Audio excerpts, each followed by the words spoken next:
Hello and welcome to episode 468 of Geek Town Radio. I'm your host, Dave, and joining me this week, back from hiatus, is Gray. How are you doing? Hello, it's good to be back.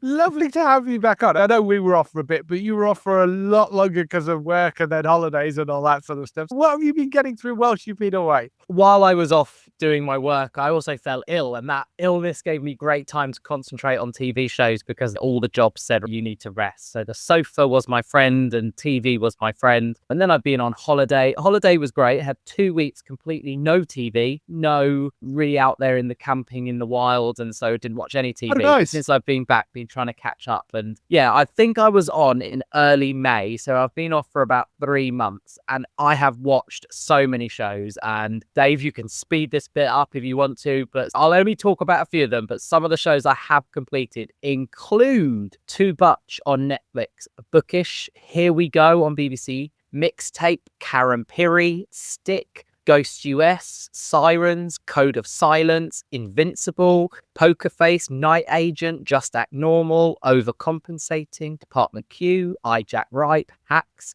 Last of Us, Black Mirror. The list goes on. And I list most of those because they are the ones I liked or were good. I've tried to avoid the ones that I didn't like. They're in another list altogether. But yeah, I've had a really good focus on watching some of the stuff and getting them from my sort of watch list. But I'll talk about 3, if that's all right. So one of the ones I finished just last week was The Bear. And I really struggled with season 3, and I was actually almost on the verge of giving it up, thinking I just really didn't enjoy where season 3 was going. Some of the episodes are really so slow, pacey wise. I was a bit bored, and I missed the character driven elements of 1 and 2, and that sort of mixture of the art of food making and things like that, which was the unique thing about it. So I thought I'd give season 4 a chance, and it was really good. It got back onto form. In my mind, the better season of the last 4. I think it's the best season. I really enjoyed it. Right. I think some of the performances from Ayo Adibri in particular was absolutely amazing. And then Ebon Moss-Bacharach, brilliant performance. The last episode in particular, I think, was a really key episode. And also, just as someone who watches the Chicagos, it's great to see some of the Chicago Med actors pop up in it. You've got Dr. Charles is the uncle, and he's completely different from his character in Chicago Med. And then the latest chief resident in the hospital appears as one of the servers. And I'm like, I recognize her face, and it's because I've been watching Chicago Med. But no, if people had gone off The Bear after season 3, I'd recommend giving season 4 a go. Some really good performances. Excellent. Did you ever get past season? Did you ever watch any? I've watched a couple of episodes of it, and you just didn't grab me that much in sort of season 1. And I know people say it's great, and it's an awards darling as well. And I may go and sit down and binge through it when I've got a bit more time to do that with one of the lulls. But yeah, I haven't watched an awful lot of it. So I had heard that it had fallen off a little bit in season 3, but it's nice that if they managed to pull it back in season 4, that's good. It's definitely not a comedy though. Whatever the Emmys say, it's definitely not a comedy. There are some light touches, but there's more drama in it. So that's my opinion as well. So I heard you talking about Bookish, and I was watching that last week, and it was actually, I really enjoyed it once it got to episode 3, 4, 5, and 6. I really struggled entering it during episode 1 and 2. Yes. So each episode is part of a 2-part story. So there are 3 crimes that Book has to solve in this season. And I don't know if I was just being this skeptical TV guy. I started watching episode 1, and Danny Mays was the butcher. And I was like, that's a huge actor. It's going to be him. And he's going to be the sort of the whole plot would base it on him somehow. Yeah. And I didn't see why he was just a butcher. I thought that's a really big person just to be part of the ensemble. And none of the other ensemble were these huge actors like him. So I think it just lost me 1 and 2. But when you started watching 3, 4, 5, and 6, I really enjoyed it. And I've heard Mark Gatiss talking about it even more. And he was like, very few dramas are made during that era, just post-World War. It's literally 1945, 1946. And there's so much in there. And when you get a little bit of backstory in the latter episodes in particular, it's fascinating. And yeah, he is absolutely loving himself and loving the show and loving all that he's done with it. Dave, I would, even if you want to skip episode 2 and go on to 3, 4, 5, and 6, I think you would see where he's coming from with the style and the drive, and it's really good as a series. Yes, they have to be so careful with that sort of casting, because I spotted that, and if you're going to put a big name actor in there, you need them not to be the villain. Yeah. And you need it to be something of a misdirect. And I think that is a problem when there is a face that pops up. It's the same with some of the US shows where you get this, is it him, with this sort of, I mean, it is the standard format of the sort of clever person helping police kind of thing, although done in a very British way with Bookish. But they have the same issues with that casting. And yeah, that was a bit of a misstep. You would have been better not casting, and maybe saving some money, not casting somebody like Daniel Mays in that role and going for somebody that was less well known. So it hid who they were a little bit more. But yes, I think that is sometimes a bit of a misstep, because you get that in the US shows and a big name shows up. You're like, obviously it's them because they're too big for that role. Exactly. And the third one I just want to bring, because it actually surprised me that I liked it, because it's not a sport that I'm interested at all. But I started watching Stick on Apple TV, which is a golfing half an hour to 40-minute dramedy, and it follows a coach who was once a really great golfer, and he goes on a journey trying to get this young teenager into the professional golf circuit. And I really enjoyed it, surprisingly enjoyed it. I was really waiting for the next episode and the next episode. And then I went on holiday and I had these 2 weeks without the TV. And I thought, I'm actually surprised that I was enjoying it so much, and really pleased that it's just been renewed for her second season. So that stars Owen Wilson, and it was just really cleverly done. Really great characters. He's got the teenager, he's got his love interest, his mother, then he's got Stick. Stick's got a bit of a back history with his ex-wife and how they lost a child, and it's just really well told. So if people have that Apple subscription at the moment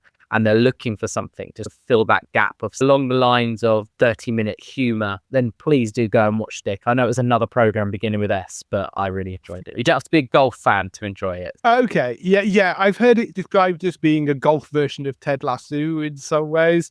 So yeah, it has got some interesting names in there. Mark Maron pops up, who's a brilliant comedian and has a huge podcast, although he's ending it reasonably soon. Timothy Oliphant is in there. Rob Benedict, who people from Supernatural will know as God, he is also in there as well. So yeah, there's some interesting names pop up with that. I avoided it. I'd heard mixed things about it, and I'm not a huge golf fan either, but maybe I should go and take a look. Yeah, it's really good. And so those are my 3. Out of all those, I just wanted to talk about a little bit more recently. So in the last couple of days, I've started some new things as well. So I've started 2 out of 3 of the FBI's weird scheduling that Most Wanted isn't on until tomorrow, but the first 2 FBI's have already started. Went back to Fire Country, and I'm also very early into Smoke, which is also Apple TV Plus. I know it's a lot further along in its airing, but I'm only on to episode 2, and episode 2 of this massive, great twist, everybody. So I need to get on to watching that. And SWAT, but I'll talk a little bit about Destination X, the new Traitors. Yes. So yes, everyone knows, huge fan of the Traitors. I'm here every year pushing Geektown to reality awards. So we thought we'd give Destination X a push. Now, this is a format that's come from overseas and everyone has been raving about it. And it is contestants on a blacked out bus, and they're moving around and they have to guess where they are by popping a pin in the map at the end of the episode, and the person who puts their pin the furthest away from their destination is eliminated. And you're given clues, and there are games along the way, and there are things like alliances and do you share the clue with the people. And it is a very clever premise, and I do like what they're doing. And you as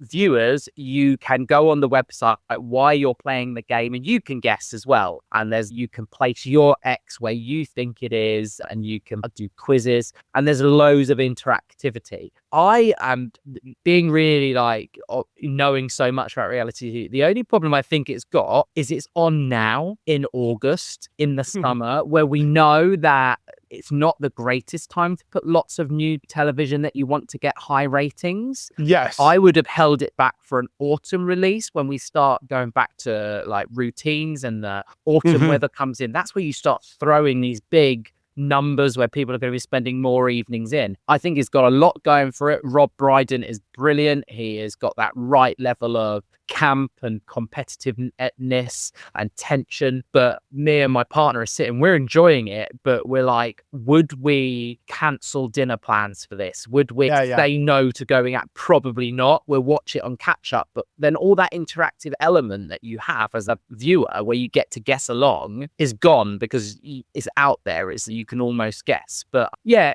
I think it's got a lot going for it. But I said to my partner, I'm not sure it's going to be immediately released for season 2, renewed.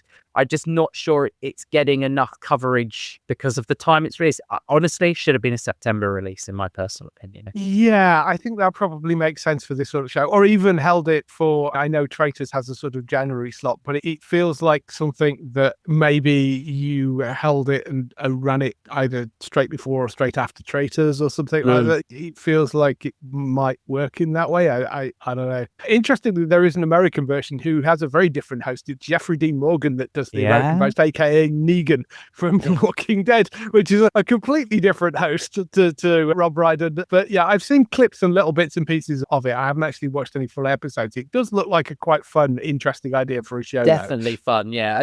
And actually, because our season is going through Europe, in holiday season, it's quite interesting to look at. And we've seen a couple of the destinations and thought, it'd be really nice to visit there. But then there's part of me, it still is not suited. At the moment, it's the Love Island audience. It's all the dating shows. It's the young people who are watching things on catch up at their own time. A live TV show twice a week on BBC, it's not for me. I just, play strong. Enjoying it, but play strong, in my opinion. Yes. So that's my summary of Destination X.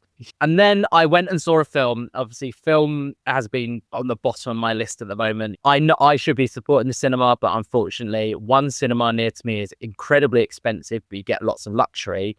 And the other one is incredibly cheap, but is really rough and it's not a great place to go to. So I haven't been going as much, but me and my friend, we look at key films that we're ready to spend a lot on and we make a proper night of it. So we, the other night, went to see Fantastic Four. We planned it in. We were like, to go and have some dinner and things like make it a proper night because we're going there. And my review is, I really enjoyed it. I thought it was a great reset for the Marvel phase and how it could start this phase. However, I felt it was too much dialogue, not enough action. And there's part of me that, yes, I know they've been criticized in the past for having loads of action and not much plot, but I think this just went slightly too far the other way.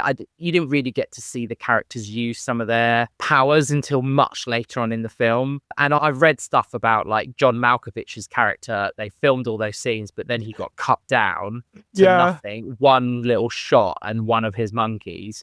And I thought that's probably what was missing, to see the Fantastic Four work as a unit and to see their powers, their actions, and then build this story in. But it went so quickly into the story. And I'm not saying a brilliant performance, brilliant sort of journey that the film needs to go in and the whole phase in the cinematic universe. But there was just something for me that was like, could just do with a little bit more. And then frustratingly, I don't think I'm saying spoiler here, it didn't connect with the end credits scene of Thunderbolts.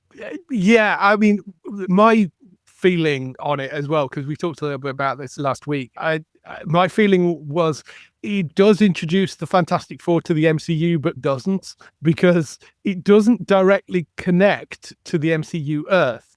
It's on a multiverse Earth, which is fine, but I was expecting that sort of end credit scene to somehow connect across into the MCU in some way. And the fact that it doesn't is a bit odd. I enjoyed the movie. I did. And I can see it is a tricky balancing act for them to introduce a new bunch of characters without going through the whole thing of them going into space and getting their powers and doing that, without running over that sort of stuff again. But I think the fact that it doesn't tie in a bigger way, even in the post-credit stuff, into the main MCU is strange.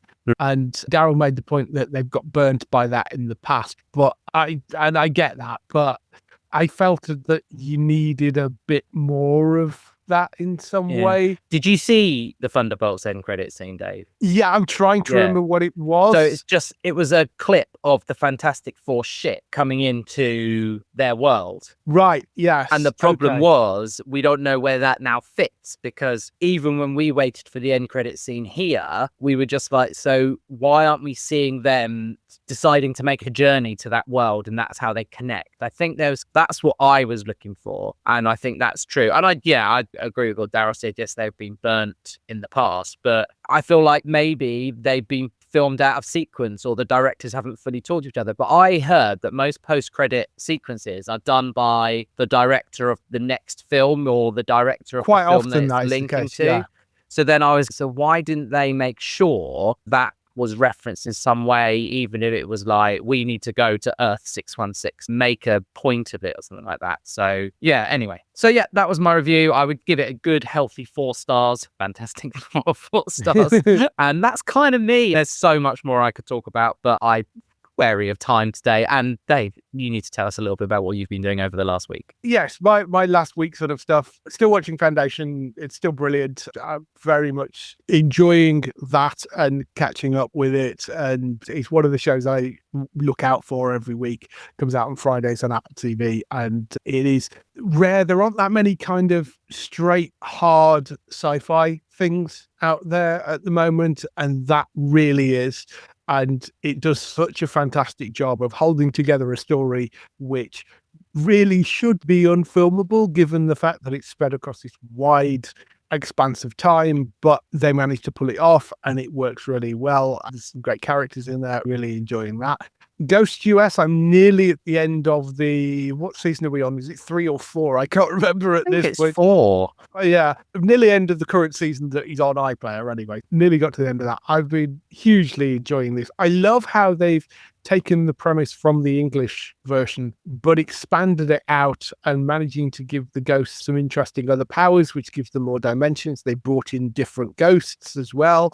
And they've done such a good job in taking that sort of basic premise and making it yes, it's an Americanized version of the show. And yes, I know there are a lot of people that love the UK version, as do I. But I think the American version does a good job of being different enough and doing its own thing while still keeping the sort of vibe of the original. I really enjoyed that. What were your thoughts? I just think, like, I get why some people think like that, but then when I'm watching the credits and every member of that cast from the Ghost UK is marked as executive producer, yes, I just know that they are all over this and they are completely endorsing everything they're saying, and they're making it work.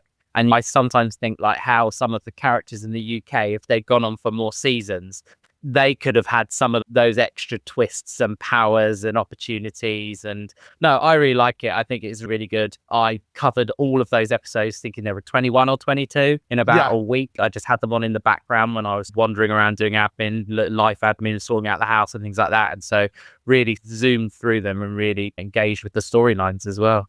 Yeah, it's my eating show. That it's like if I'm having breakfast or if I'm having lunch or whatever, I will stick an episode of that on and sit and watch that while I'm eating. That's how I've been utilizing it. But I do really love that show, and it is worth checking out. Even if you're a fan of the UK version, but try and disengage that and take it for what it is. And it is a really nice adaptation of the UK version, and I think they've done a wonderful job with it. Scandal, as I mentioned last week, I started that and I'm working my way through season 2 of that. Have you ever watched Scandal? Yeah, watched it all. I was hooked. I was absolutely hooked. Has the quality of it? Because I know with some of the Shondaland stuff, it can fall off a cliff after a few seasons. So I'm just wondering how it holds together as you go through the seasons. It is very exaggerated and it's great and there's loads of twists and I just really enjoyed it all. I think last season there's a crossover with How to Get Away with Murder. There is, yes. So that was pretty good. I can't think of anything that disappointed me in it. What I absolutely loved is is that character never eats, but could only ever see her drinking a large glass of wine, and that's all she ever does. And she walks with that handbag down that corridor, and like me and my friends who did watch it, we used to try and mimic like that we could have that handbag and we could walk down that corridor and we can say everything really quickly because we know how to solve all the problems. No, I absolutely love it. It's camp as anything. Brilliant. It is. I really enjoy it. There's got some wonderful characters in it, and there was characters in there which you really shouldn't like because they're awful, but they are quite likable. And that's one of the things that I think works on this that didn't work with How to Get Away with Murder, because How to Get Away with Murder, although I watched the whole thing, all the characters in that are horrible by the end of it, and they're all horribly dislikable. Whereas in this, there are terrible people, but they're actually still quite likable and very watchable. So I think they balanced that a lot better with the Scandal. But I am still enjoying it. I'm about 3/4 of the way through the second season at the moment, so that's been good fun. New shows, though, were newer shows. I finally got around to starting Twisted Metal Season 2, which is back on Paramount Plus. I think there are actually 5 episodes of that out now. Of course, based on a video game, should not work at all, because the entire thing is based on what is essentially a Demolition Derby video game. And there's no reason why this should work, and it does. I actually, a while ago, interviewed Michael Jonathan Smith, who is the showrunner on it, and hats off to him because they've done a fantastic job. It's set in this post-apocalyptic future where the world has descended into chaos, but there are these cities which are walled off, and you have these sort of people inside the cities and these people outside. And you're following Anthony Mackie as a character called John Doe, who's basically a delivery driver, but he has amnesia, so he can't remember exactly what his life was before he became the, in quotes, milkman, which is what he's referred to as. And the first season saw him trying to deliver this package, and if he delivers it, he gets to live inside one of the cities, and the first season ends with him actually going into the city. But he discovers once he's in there that he prefers life outside. So this season he actually gets back outside, reunites him with Quiet, who is his partner slash girlfriend slash maybe not girlfriend, played by Stephanie Beatrice, and she's back and she's fantastic. She's teamed up with a group of women that wear doll masks in this, who are led by John's sister, it turns out.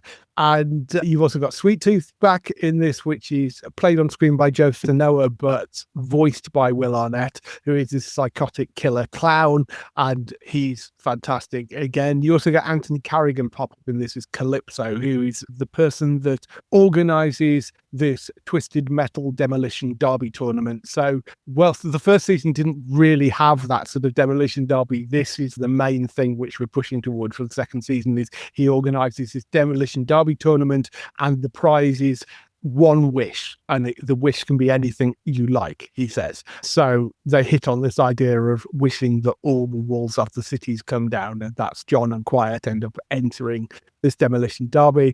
It's very silly, it's gross, it's over the top. It's played in the hammy camp way in places, but it's incredibly good fun, and they keep that humor up in the second season. It plays wonderfully well, and I just been thoroughly enjoying it. I will be watching more episodes of that in the coming weeks, but yeah, it's really good fun if you haven't caught that. I don't know whether this was that one you ever looked at. It is based on a video game, yeah, video game basis. Yeah, I know that Matt talked very highly about season 1, and I know that it was in one of our top lists, wasn't it, when we did the lists in December? But no, it doesn't appeal to me. It's not something I don't think I'd rush to do. Yeah, no, understandable. You, as I say, the video game was literally just a Demolition Derby game, so there isn't really a plot. And the world that they managed to create for this is just great, and it's really fun, and it is very funny, and like I say, quite violent, but wonderfully done comedy and really enjoyable. So definitely worth checking that out on Paramount Plus. The other thing I looked at was Outlander, Blood of My Blood. And I've been quite a fan of the original Outlander show. So I've been watching that on MGM Plus, and Blood of My Blood is now out on MGM Plus as well. And the idea of this is it is a prequel series, and it follows the parents of Jamie and Claire. and how they met and got together, and this sort of tale that maybe we didn't know about previously, which is that Claire's parents actually also went back in time, and you've got that time traveling element to it. Because if you don't know the original Outlander, it's basically a woman from, I think, World War II or post World War II ends up getting sucked back into the past of the Scottish Highlands and meets a guy, falls in love, and that's where that story goes. And this is the story of their parents, and it turns out Claire's parents also went back in time. The opening episode is pretty much entirely set in the Scottish Highlands, and it is the sort of history of Jamie's plan and Jamie's parents and them meeting for the first time. I found that quite difficult to get through because with the original Outlander, you were very much straight into the kind of time travel stuff from what I remember. And you had that fish out of water sort of person in Claire that was part of you as the viewer to be able to introduce you into that world. Whereas this just did a whole thing about clans meeting, and there's so many characters are introduced. You're like, who's that? And how does that connect back? And who's this person? And so it was a little difficult to keep track of everybody. And then the second episode is more about Claire's parents and introduces that time travel element to it. So you get to see them go back in time and how they fit into the story a bit more. I did enjoy it. Certainly the first two episodes, which are up right now, worked together. And I'm glad they released both those at once. Because had it been that first episode just on its own, I'm not entirely sure I would have gone back to it. But I will keep on watching it. It's 10 episodes in this first season, so it is a slightly shorter run, I think, than the main show was. But yeah, still, certainly, if you're a fan of Outlander, you're probably going to go watch this. If you're an uber fan of Outlander, you might have a better chance of keeping track of who the people are that you're being introduced to in that opening episode. I ended up looking up a family tree online. So, okay, now I get who's who and whether we've seen this character before or whether they're younger versions of characters that we've seen older versions of in the main show. So all that sort of stuff. But yeah, certainly one for Outlander fans. Maybe a bit impenetrable for people who aren't Outlander fans, but go watch the main show because the main show's quite good. So yeah, go and check that out. I'm assuming you've not caught these because they're on MGM Plus. So yeah, no, I watched. The funniest thing was a few years back, my mum and dad got into watching it. And then I was told like how rude and risky and lots of sex there was. And I was like, why are my parents watching this? No. But yeah, I never went to watch it. And obviously, I don't think they do anymore because it's only accessible. I think they had it when it was on Amazon. Was it on Amazon? Yes, yeah, it was on Amazon and then it got moved around to different streaming platforms. But yeah, there is a lot of sex in it. And with the main show, there's a lot of slightly unnecessary sex in it as well. They have these sex scenes between Jamie and Claire and you're like, really? We know they love each other. Do you really need to show and do this on screen? At this point, it's completely unnecessary. So yeah, there are, yes. I mean, I understand they throw it in because I think people expect it, but it is one of the things that I find myself, sex scene comes on, I find myself scrolling through my phone because I'm like, tell me when they're done. But yes, prequel series Blood in My Blood is on MGM Plus, which is an add-on channel for Prime Video. I think it's $5.99 a month or something. So you can maybe wait until the whole thing has gone out and then stick it on for a month and just binge your way through it for that. But yeah, it is available in the UK as well, and it's going out day and date with the US. So they do quite good at that with MGM Plus. They tend to put things out at the same time. So that's all the stuff we've been watching this week. Let's move on to some TV and film news.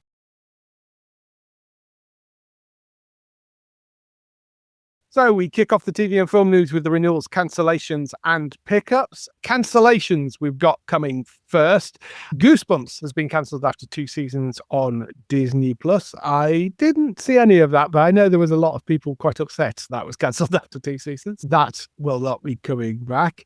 Stephen Knight's This Town is not returning for a second season on the BBC. That was the one about the formation of a ska band. I don't know whether you saw. I didn't. I know it was very popular popular. Some people raved about it, but yeah, not for me. I really rather enjoyed that. I thought it was a really nice character piece and they did it superbly well.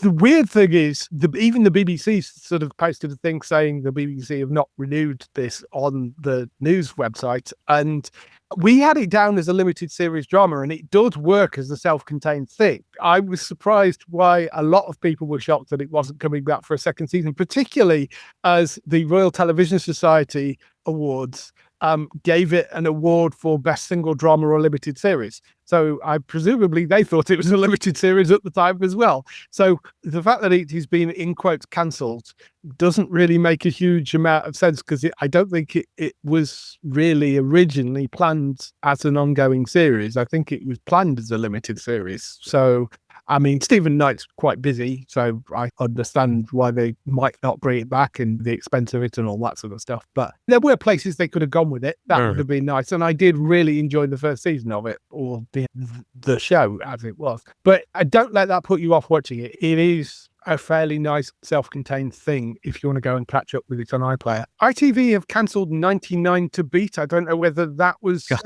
Really? Yes. Yeah, it's a ridiculous quiz show, but we really enjoyed watching it. It was like this weird, like Squid Game type show, but with ridiculous games, and no one died. But obviously, it was like 100 people stood in a circle and they just played ridiculous games. If you came last, you're out. It was as simple as that. And it was a really good.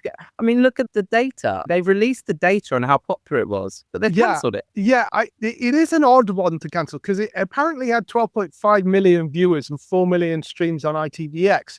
So I don't know why they're not bringing that back. It seems an odd one to not really continue, odd one, yeah. Unless it was just very expensive for them to produce for that sort of show. It was in a studio, and I know the studios. I've driven past them. They're either in Hertfordshire, but these big modern studios, and yeah, everything's in a blank room. Room with so the money you're paying for is lights and props. There was nothing special about it in terms of CGI or graphics. We were just a bit disappointed. Like, we would happily watch the second season because it was that ridiculous. It was like one of the games, Dave, is you were given a big Henry the Hoover and you had to roll it as close to the center point of the circle as possible. And the person who rolled it furthest away went. And there was another one. Excellent. Like, you had a tape measure and it was fully extended and you had to let it go and stop it within a line that was on the floor. So you had to basically get it within this line that they had set. And yeah, it was just ridiculous. Games you could play at home sometimes as well. So yeah. As I said, the numbers seem high, and so I don't know why they've cancelled that, but apparently that's not coming back.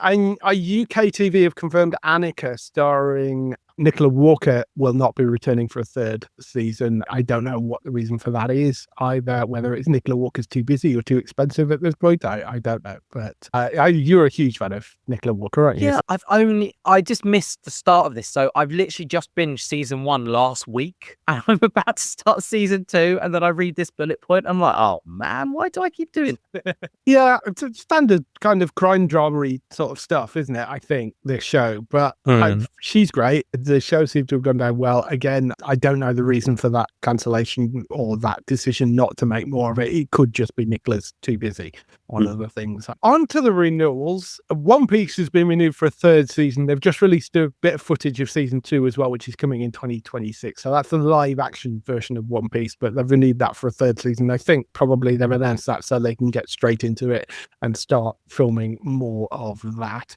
And My Life with the Walter Boys renewed for a third season on Netflix as well. So that will be coming back for a new season. Some early renewals from Netflix and no cancellations from Netflix this week, which is a very huge rarity. Right?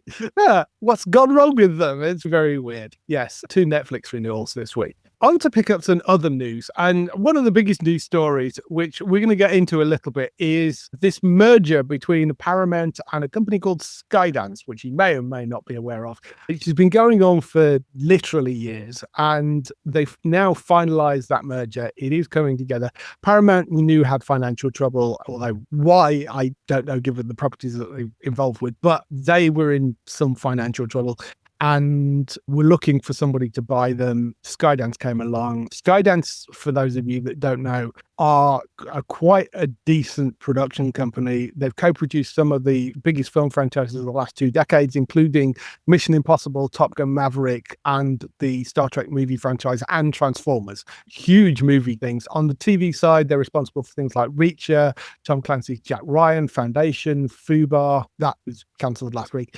and Grace and Frankie as well. So they've been involved in some great TV shows, some great films. They clearly know what they're doing. And a number of those films, as you see by the titles, like Star Trek and Mission Impossible, were co-produced with Paramount. So they have a relationship with Paramount already. They bought it for $8.4 billion. If you're wondering what $8.4 billion gets you in this sort of thing, the Paramount Skydance Studios, as they're now referred to, is basically like a big set of Russian nesting dolls. There's so many companies that are involved in this. So you've got the Paramount Pictures Corporation, which is the Paramount Studio Group, which is the physical studio itself. Paramount Home Entertainment, Paramount Music, Paramount Motion Picture Group, importantly, which is Paramount Pictures, Animation, Skydance Pictures and Animation, half of Miramax, half of UPI. You've got the Paramount Television Group, which is MTV, Showtime Studios, Paramount Television Studios, Paramount Television International Studios, and the Global Content Distribution Service. You've also got Paramount Experiences, which is Paramount Game Studios, Skydance Interactive, Skydance New Media, Paramount Parks and Resorts, which is basically the people you go to for licensing roller coasters that are based around Mission Impossible or whatever, merchandising and other licensing involved in that. You've then got Paramount Skydance TV Media, which has a sub-brand called Paramount Media Networks, which has a bunch of sub-companies, which are BET, the US channel and all its sub-brands, Nickelodeon and all its sub-brands, something called Awesomeness TV, which I've never heard of, MTV and all its sub-brands, Comedy Central, CMT, Logo, Pop TV, VH1, TV Land, Paramount Network, Smithsonian Channel, and the Showtime Networks and all its sub-brands. Then going back up a bit, you've got CBS Entertainment Group, which of course is CBS, the TV station, plus CBS Studios, their news stations, their television stations, their local stations, and all their sports stations. So a whole bunch of CBS stuff in there. And then there's Paramount International Networks, which is the international versions of things like Nickelodeon, MTV, Paramount Networks, Comedy Central, Smithsonian. Importantly, in this section, you've also got the UK stuff, which is the Channel 5 Broadcasting Limited, which is, of course, all the Channel 5 channels. So they own that in the UK. Then in Australia, they own Network 10 and all its sub-brands. And in the Americas, they've got a bunch of channels as well. They also miscellaneously own a couple of other things, which is Showcase Cinemas, which I didn't realize is actually owned by them, Last FM, Viacom International, the CBS Broadcast Centre, which is the physical tower, Ed Sullivan Theatre they own, as well as a 12.5% share in the CW, and CBS Reality, True Crime, and Legends channels they co-own with AMC Networks in the UK. That's basically what 8.4 billion buys you, which, I mean, there's a lot of stuff in there, I think. Yeah. This has been it's all wrapped up with some politics as well, isn't it? With Trump. Yeah, I'd be listening to something about that. Yeah, there was an accusation leveled at them that Trump had a lawsuit against Paramount, which was fairly frivolous, but rather than going to court, they settled it because they were concerned that Trump could basically stop this merger from happening because they have a mergers and acquisitions department in the government, and it's quite possible he could have just said, no, I'm just not going to let it happen. So they basically, it's seen as a kind of payoff, because I think under other circumstances, they wouldn't necessarily have let that happen. They, of course, deny that. We don't exactly know, but it does smell a bit that sort of them settling out of court with Trump for that. So that there is a sort of political element to it. Not to the merger itself, but just because Trump could have thrown a spanner in the works for it and he had this lawsuit. Yeah, that happened. Key points in terms of you as a viewer and whether you'll notice any difference to any of this. There is one key thing, which is the Paramount Plus and Pluto TV, which is this sort of free streaming app they've had, which is streams live things and have some things on demand, but it's ad supported. They're actually merging Paramount Plus and Pluto TV into one app. So that'll all be in one place. It's unclear if they're then going to merge the 5 streaming stuff into that as well in the UK, because that would also be a possibility and might be a way of them saving money rather than having various different apps. That is, of course, there were rumours that they might sell off Channel 5 entirely. However, 5 has been quite profitable. They've pulled in nearly 100 million in operating profits last year.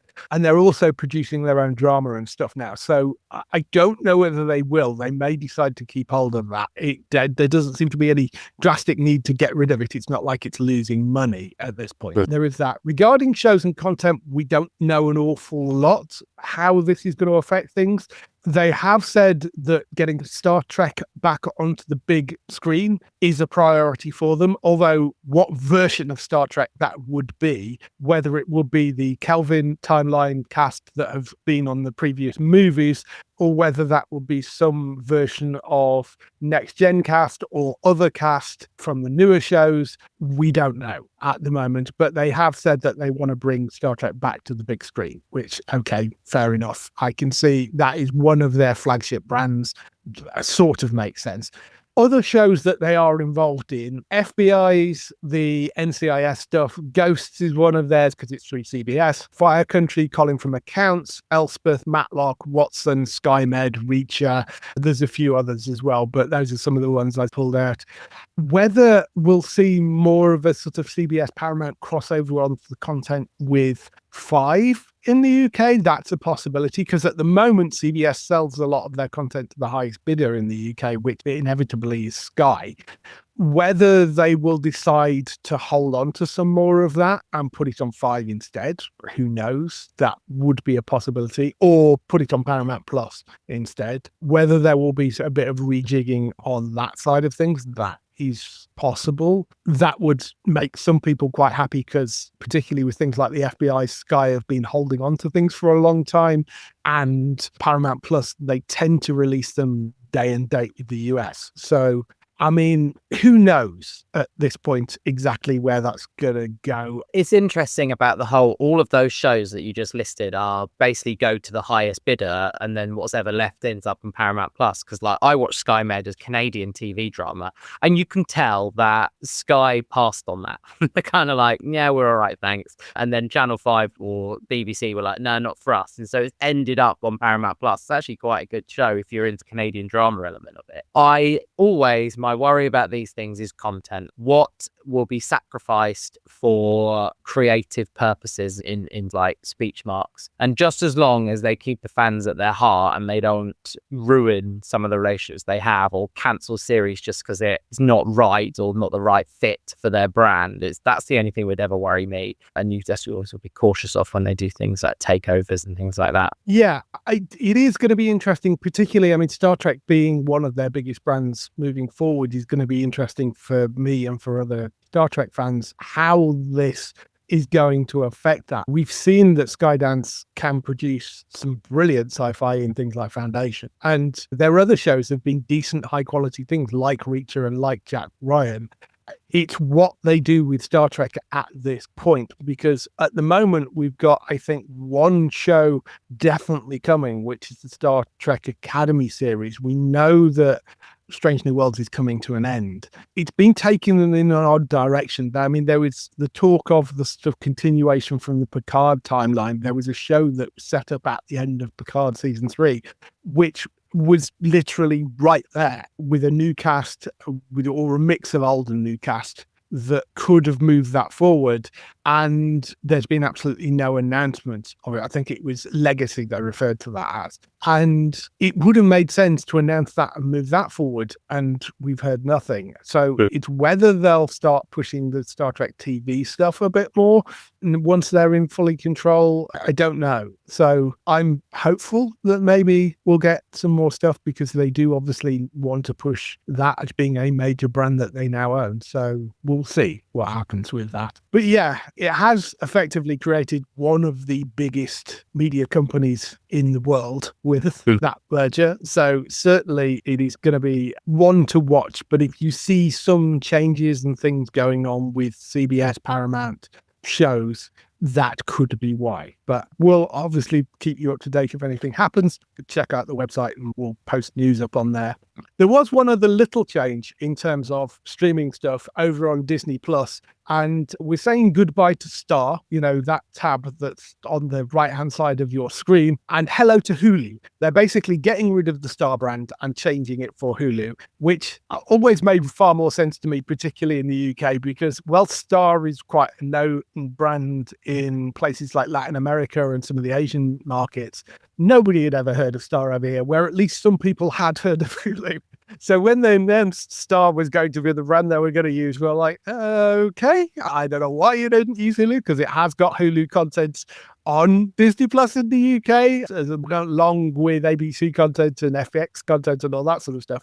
It did seem a bit weird that was gone, but they've now agreed and decided that they're going to replace Star with Hulu internationally as well as in the US. In terms of content, it's not going to make any difference at all. It's literally just a case of the tab that you see on the right-hand side of your opening Disney Plus screen is going to say Hulu instead of Star, but basically the content is going to be exactly the same. The licensing deals are as they were, so you're not really going to notice any difference other than that link being slightly different. I always thought that branding was slightly weird. I remember having to explain it to my students when Disney Plus started being released. I was like, Star is actually a multinational brand. We just never had it here. I think they're just trying to get it established. But you can argue about it. Like, why can we just have Hulu? We're more in touch with the American audience. We see people talking on social media all the time about their Hulu, what's on Hulu. It was a bizarre decision. Yes, it was a strange decision at the time, and they've obviously now agreed. You will see a change at some point in the not too distant future. There will be a change and you'll see a Hulu tab, but content wise it will be exactly the same, so everything that's currently on there is still going to be on there. Moving on to some actual show news, there is a Wolfenstein TV series in development apparently over at Amazon, who seem to be becoming the go-to place for sort of video games to TV adaptations, and it's from Kilter Films, who are the people that are behind Fallout, so that's quite a good sign to start off with. And Patrick Somerville is the person that is on board as creator, writer and exec producer, who worked on Station 11 and Maniac, which I think both of those shows were quite interesting but only lasted one season. But he's an interesting person to take over this, and apparently he's a huge fan of the Wolfenstein property. It's a video game. If you're unfamiliar with Wolfenstein, it's one of the granddaddies of the first-person shooter genre. Began with a sort of couple of top-down perspective games. Wolfenstein 3D really was the precursor to things like Doom and all that sort of big shooters of the sort of early 90s. Since then, the series has followed the soldier BJ, who basically, various different circumstances, but takes on hordes of Nazis and stumbles upon their bizarre occult experiments and supernatural shenanigans. Effectively, each game is some variant of that. The strapline for it, we don't know anything about the TV show other than they've said the story of killing Nazis is evergreen. So that's how it will involve a one-man army killing Nazis. It sounds like, anyway. The other stuff that is on Somerville's CV as well, you've got The Leftovers, The Bridge, 24 Live Another Day. He's also written a couple of novels.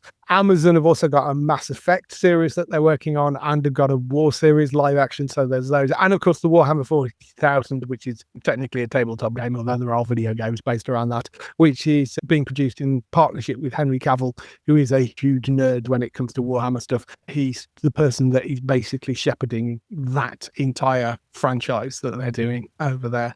It is a video game thing. I don't know whether you've ever heard of it or whether you've got any opinion of this. No, I've never heard of it, and I probably will not be.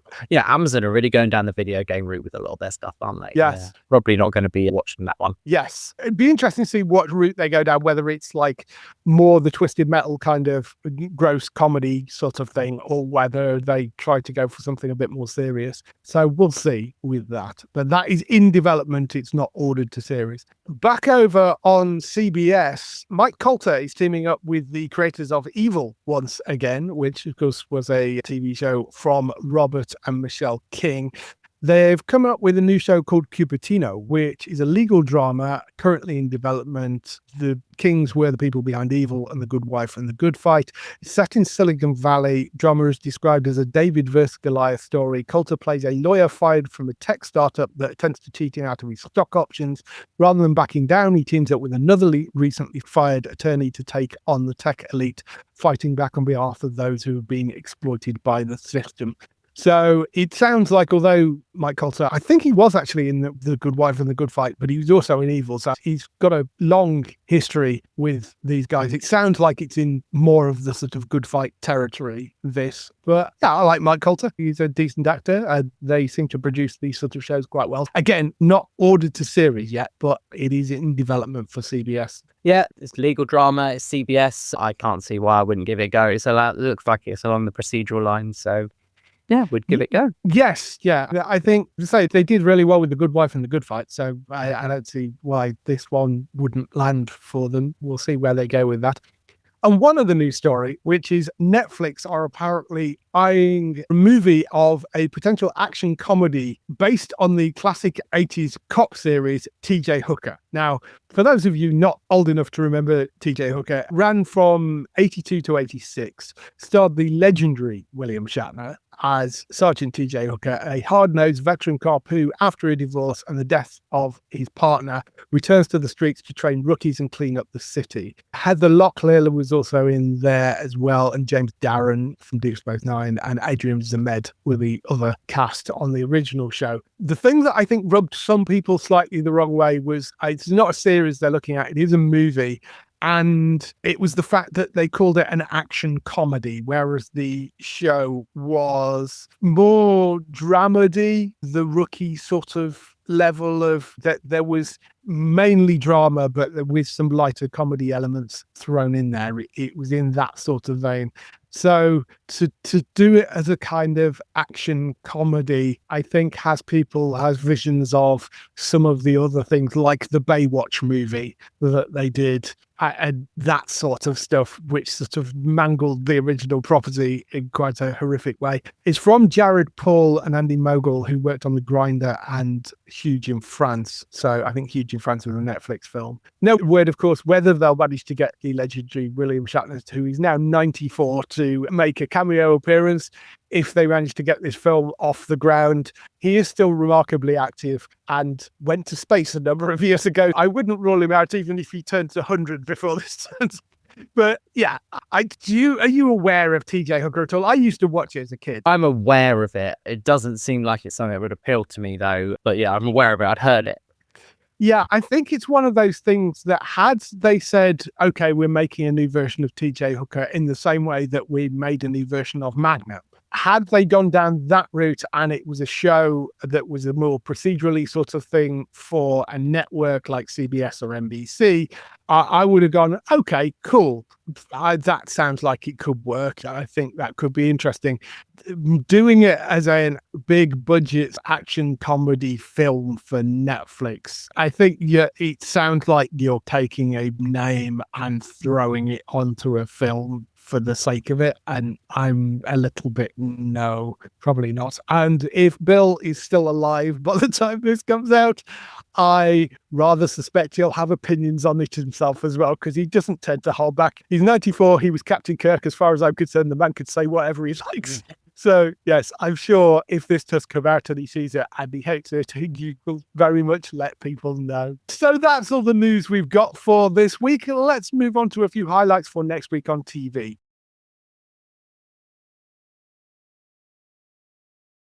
So, highlights for next week. We're actually pretty light on new shows next week, but one big one is Alien Earth, which is landing on Disney Plus on the 13th of August. This is, of course, from Noah Hawley. It is a TV series based in the Alien franchise. The early reviews for it have been quite interesting. It's saying it does for Alien what Andor did for Star Wars, which I think is an intriguing idea. So it sounds like it could be quite decent, but it's called Alien Earth, 13th of August on Disney Plus for that. Then there's Butterfly, which is a character-driven spy thriller that explores the complex family dynamics within the treacherous world of global espionage. It's got Daniel Day Kim in the lead. I think this is actually based on a comic book, if if I remember correctly, but that's coming to Prime Video. It's called Butterfly, and that's on the 13th of August as well. And then on UN Drama, Brokenwood Mysteries is back for a 11th season. That's on the 18th of August at 8 p.m. on UN Drama, and that's the New Zealand detective drama, which is back. So I will probably check out Butterfly and Alien Earth. I think I've not been following Brokenwood Mysteries at all, so... Yeah, I'm probably I saw Butterfly, the preview, not the preview, I saw a write-up about it. But if I'm on Amazon, I'm going to be watching Assassins first, because I still haven't started that, and I want to get started with that soon. Yes, that's the Freddie Highmore and Keely Hawes. Keely Hawes one. Yeah, that I haven't tried that yet. I will take a look at that at some point as well. But I've still got the rest of Countdown to get through the Same US here. drama. Are you struggling with it? I watched the first couple of episodes. Daryl reckons it picks up around episode 4, I think he said. So I'll keep persevering. Yeah, it's fine. It's just, so the problem with Countdown is that it's not really got a hook. They're relying on Jensen Ackles to be the hook for it, I think, rather than it really having a hook in the show and anything unique in the show. So it's perfectly fine as a sort of networky procedural type thing. But it's not up there with some of the more interesting ones that make you want to go and watch the next episode. But he seemed to enjoy it. He's watched the whole thing. So I will go and pick that up, I think, again at some point. So that's all the stuff coming up next week on TV. If people want to contact you on social media, where can they find you? They can come and find me over on Blue Sky and Instagram. The only two that I'm on now is at Grey Panther or at Grey the Geek. I'm very quiet on both at the moment. I am on my holiday and I am doing very little. I am back to work in a couple of weeks' time, and I've got to just make the most of the last few weeks, and then it will be full on the autumn to winter drive. So come and follow me over there if you want to see what I've been doing. Absolutely. So go and find Grey over there. For other people involved in the show, you can find Domingus over on HollywoodNewsSource.com for all these TV and film articles and interviews. Matt, of course, you can find at entertainmenttalk.org for lots and lots more podcasts. And Daryl, you can find at HollywoodNorthNews.net for all those TV series you love, which are shot in Canada. For us, you can visit the website at geektown.co.uk throughout the week and see all the latest air date information. If you want to get in touch with your questions or comments, email us on podcast@geektown.co.uk. Leave a message on the website post. Find us at Geektown on Twitter, on Facebook at facebook.com/Geektown, YouTube at youtube.com/Geektown, Blue Sky at Geektown, Instagram at Geektown UK, TikTok at Geektown UK, and Threads at Geektown UK. That is everything. We shall see you next week. Goodbye. Bye-bye.